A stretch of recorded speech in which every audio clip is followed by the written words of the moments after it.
Hey everyone, welcome back to USA News. I'm your host, and today we're diving into one of the most incredible military stories coming out of the Ukraine-Russia conflict right now. We're talking about something that even military analysts didn't think was possible when Russia invaded Ukraine back in 2022. We're talking about how Ukraine has systematically destroyed a massive amount of Russian military equipment: helicopters, naval vessels, air defense systems, radar installations, and so much more. Now, when Russia invaded Ukraine with its massive army and advanced weaponry, many military experts predicted Ukraine would fall within days or weeks. But what's happened instead is one of the most remarkable military turnarounds in modern history. Ukraine has not only survived, but has become incredibly effective at destroying Russian military assets. The scale of destruction is staggering. We're talking about dozens of Russian helicopters shot down, major Russian naval vessels sunk, entire air defense systems destroyed, and critical radar installations eliminated. Today, we're breaking down exactly what Ukraine has destroyed, how they've done it, what it means for the balance of power in the conflict, and why this matters for the future of military warfare. If you want to understand the most compelling military story of 2024 and 2025, if you want to know exactly what equipment the Ukrainians have managed to destroy and how they did it, then stick with me, because this is the complete analysis you absolutely need to know. Let's start by understanding the sheer scale of what we're talking about here. When Russia launched its full-scale invasion of Ukraine on February 24th, 2022, it was supposed to be a quick operation. Russian forces vastly outnumbered Ukrainian forces. Russia had more tanks, more aircraft, more artillery, and more soldiers. Russia had modern air defense systems, advanced fighter jets, and a much larger military-industrial complex. By all conventional military analysis, Ukraine should have been defeated quickly. But Ukraine did something remarkable. Under the leadership of President Zelensky and military commanders like General Valery Zaluzhny and others, Ukraine mobilized its entire society for war. Every Ukrainian became a defender of their homeland. The military received training, weapons, and intelligence from NATO allies, particularly the United States, Poland, and the UK. And somehow, against all odds, Ukraine not only held its ground, but began inflicting serious damage on Russian forces. Over the course of more than 2 years of fighting, Ukraine has destroyed an enormous amount of Russian military equipment. According to various sources, including Ukrainian military claims and Western intelligence assessments, Russia has lost hundreds of tanks, hundreds of armored vehicles, dozens of aircraft, and dozens of helicopters. But today we're focusing specifically on some of the most dramatic losses, particularly naval vessels, helicopters, air defense systems, and radar installations. These are losses that have had outsized strategic importance and have captured international attention because they demonstrate Ukrainian military capability and ingenuity. Let's start by talking about Russia's naval losses, particularly in the Black Sea. Russia's Black Sea fleet was supposed to be one of the most powerful naval forces in the region. It had modern ships, submarines, and naval air assets. But Ukraine has systematically attacked Russian naval vessels and has sunk or destroyed some of Russia's most important ships. The most dramatic example is the sinking of the Moskva, a Slava-class cruiser that was the flagship of Russia's Black Sea fleet. The Moskva was one of the most important ships in the entire Russian Navy. It was a massive vessel displacing over 12,000 tons, carrying extensive weaponry including cruise missiles, air defense systems, and other armaments. In April 2022, Ukraine used Neptune missiles to strike the Moskva, causing severe damage. The ship caught fire, and shortly after it sank into the Black Sea. For Ukraine, this was an enormous symbolic and strategic victory. They had sunk one of Russia's most important naval vessels. For Russia, it was a major embarrassment and a significant military loss, but the Moskva was just the beginning. Ukraine has also destroyed other Russian naval vessels. These include minesweepers, patrol boats, and landing craft. One of the most recent examples involved the destruction of the Rapucha-class landing ship Saratov in Berdyansk in 2022, and later other landing ships and patrol vessels. Ukraine has used various methods to attack Russian naval vessels. They've used Neptune missiles, which are a domestically produced Ukrainian anti-ship missile. They've used kamikaze drones, small unmanned aerial vehicles loaded with explosives that can dive into a target. They've used conventional airstrikes when possible. The result is that Russia has lost a significant portion of its Black Sea fleet and has had to reposition remaining vessels further from the coast, limiting their ability to project power and support military operations. For a navy, being unable to operate effectively near the coast is a massive strategic disadvantage. Ukraine has basically denied the Black Sea to Russian naval operations, which is an incredible achievement for a country that has a much smaller navy than Russia. Now let's talk about helicopters, which have been a major part of this war.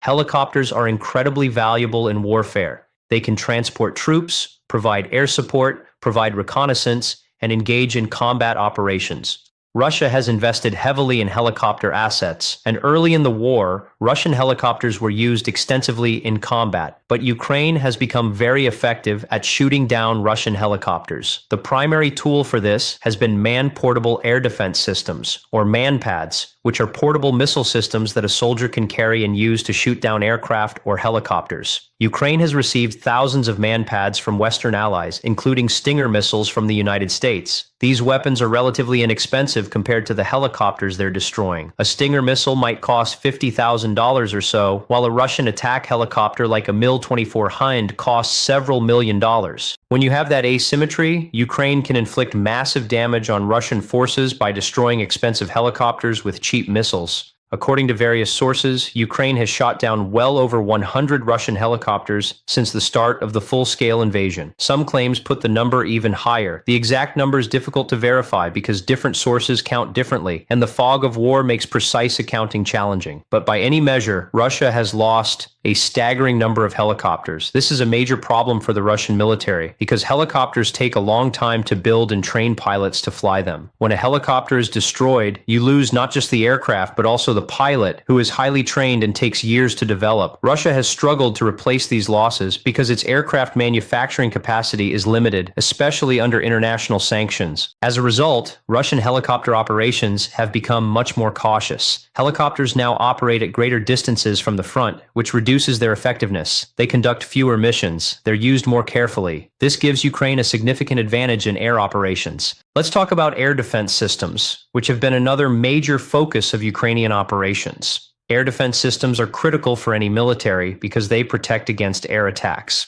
Russia has various air defense systems, including the S-300, the S-400, the Tor system, and others. These are sophisticated systems that can engage aircraft, missiles, and other aerial targets at considerable distances. Ukraine has managed to destroy many of these systems. Some have been destroyed through direct attack with missiles and artillery. Some have been captured by Ukrainian forces as they've retaken territory. The destruction of air defense systems is strategically important because it opens up space in the sky for Ukrainian aircraft and drones to operate with greater freedom. It also makes Russian forces more vulnerable to Ukrainian air attacks. One of the most effective ways Ukraine has destroyed air defense systems is by using long-range missiles and drones against them. Ukraine has developed and produced its own long-range missile systems, including weapons like the Neptune missile and later developing other systems. These allow Ukraine to strike Russian air defense systems from considerable distances, often beyond the range where the Russian systems can effectively defend themselves. This has become a war of attrition where Ukraine is gradually degrading Russian air defense capabilities, making the airspace increasingly dangerous for Russian operations.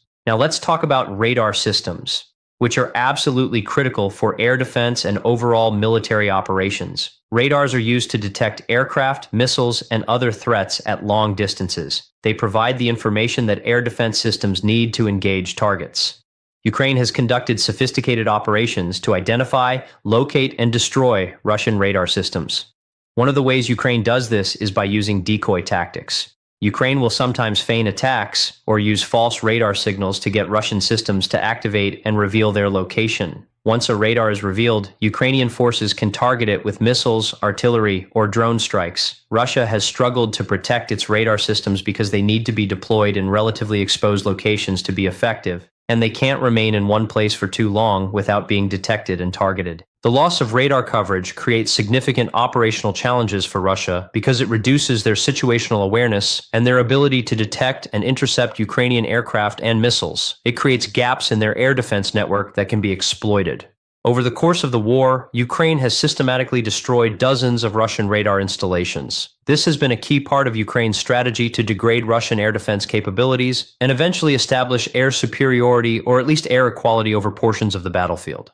Let's talk about some of the specific incidents and weapons systems involved. Ukraine has used a variety of weapons to destroy Russian equipment. One of the most effective has been the HIMARS, the High Mobility Artillery Rocket System. HIMARS is a mobile rocket launcher that can strike targets up to 80 kilometers away with tremendous accuracy. When the United States provided HIMARS to Ukraine in mid-2022, it transformed the conflict. Ukraine could now strike Russian command posts, ammunition depots, logistics bases, and air defense systems from long distances. HIMARS became so effective that Russian Russian forces had to constantly relocate their headquarters and supply bases to avoid being targeted. The psychological effect was enormous. Russian soldiers knew that at any moment, a HIMARS strike could target their position. This created constant stress and made Russian operations less effective. In terms of the specific equipment destroyed, HIMARS has been used to destroy radar installations, air defense systems, ammunition depots, command posts, and other high-value targets. Another system that's been important is the Patriot air defense system, which the United States provided to Ukraine.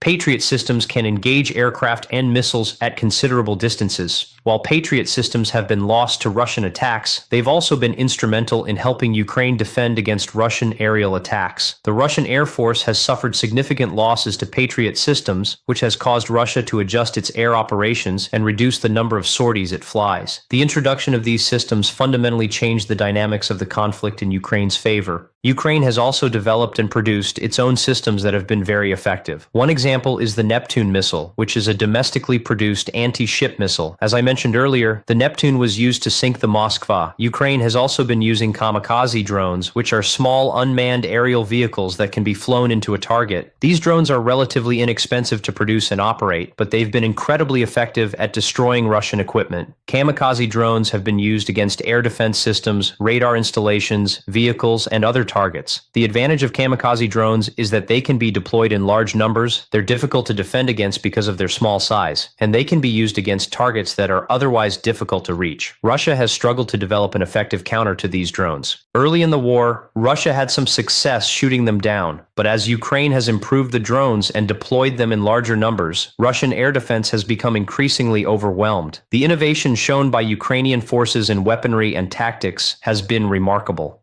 Let's put some numbers on this to give you a sense of scale. According to Ukrainian military sources, Russia has lost hundreds of tanks, hundreds of infantry fighting vehicles, over 100 helicopters, dozens of aircraft, multiple naval vessels, and numerous air defense systems. The exact numbers are difficult to verify, and different sources report different figures. Ukrainian sources tend to claim higher numbers, while Western intelligence agencies often report more conservative estimates. But even using conservative estimates, the scale of Russian losses is enormous. Consider this: Russia has the world's second largest military by size, with a massive inventory of equipment. But 2 years of intensive combat has depleted that inventory significantly. Tanks that took months or years to manufacture have been destroyed in minutes of combat. Aircraft that cost tens of millions of dollars have been shot down. The entire Black Sea Fleet has been degraded to the point where it can barely operate effectively. The scale of the destruction has forced Russia to take extraordinary measures. Russia has recalled equipment from storage that hasn't been used in decades. Russia has even reportedly drawn on North Korean military equipment. Though the numbers are relatively small, Russia has attempted to increase its domestic production of weapons, but international sanctions have made this difficult. Russia can't get advanced semiconductors, can't get precision parts, can't get materials that are restricted by international sanctions. As a result, Russian military production has been limited, and Russia has struggled to replace the equipment it's lost. This equipment shortage will have long-term implications for Russian military capability. What's remarkable about Ukraine's success in destroying Russian equipment is that Ukraine started the war from a position of enormous disadvantage. Ukraine's military was smaller, less equipped, and less experienced than Russia's. But through effective use of Western weapons, through tactical ingenuity, through understanding of Ukrainian terrain, and through the incredible motivation of defending their homeland, Ukrainian forces have been able to inflict devastating losses on Russian forces. This has important lessons for military strategists around the world. It shows that superior numbers and equipment don't guarantee victory if the other side is determined, motivated, and skillful. It shows that asymmetrical warfare, where a weaker power uses unconventional tactics and leverages allied support, can be incredibly effective. It shows that terrain knowledge, intelligence, and tactical flexibility can overcome equipment disadvantages. It's worth noting that Ukraine hasn't just been on the receiving end of losses. Russian forces have also inflicted significant damage on Ukrainian equipment and personnel. Russian artillery has been devastating. Russian airstrikes have damaged Ukrainian infrastructure. Russian missile attacks have targeted Ukrainian cities and civilian areas. The war has been brutal for both sides, with enormous casualties and suffering.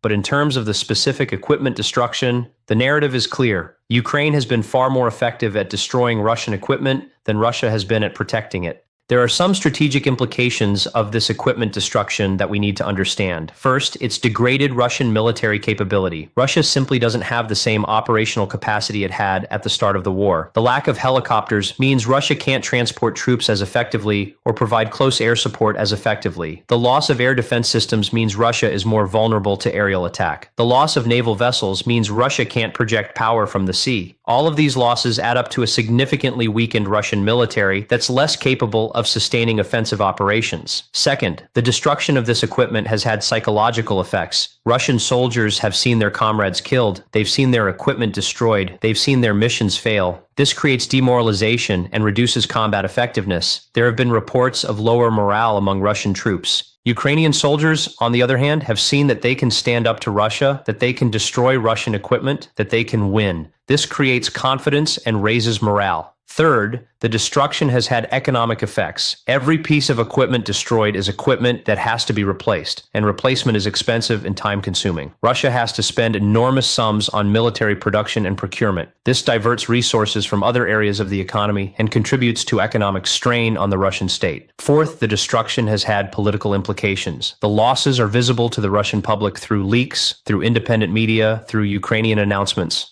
While the Russian government has tried to suppress this information, it's difficult to completely control information in the modern world. Some Russians have learned about the losses, which has contributed to anti-war sentiment among some portions of the Russian population.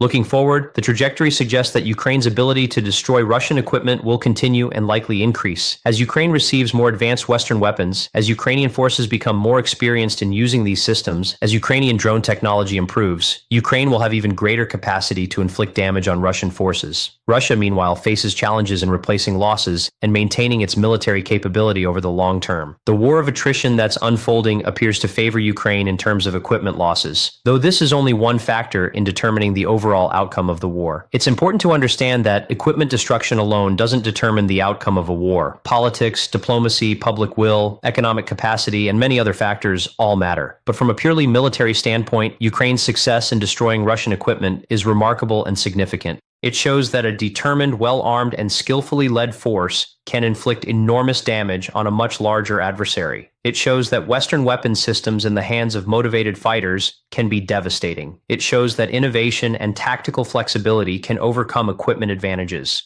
There's also the question of what happens with this destroyed equipment. Some of it is simply lost, destroyed beyond recovery, but some of it is captured by Ukrainian forces. When Ukrainian forces retake territory, they sometimes find abandoned Russian equipment that they can repair and use against Russia. This has the ironic effect of Russia's own equipment being turned against it.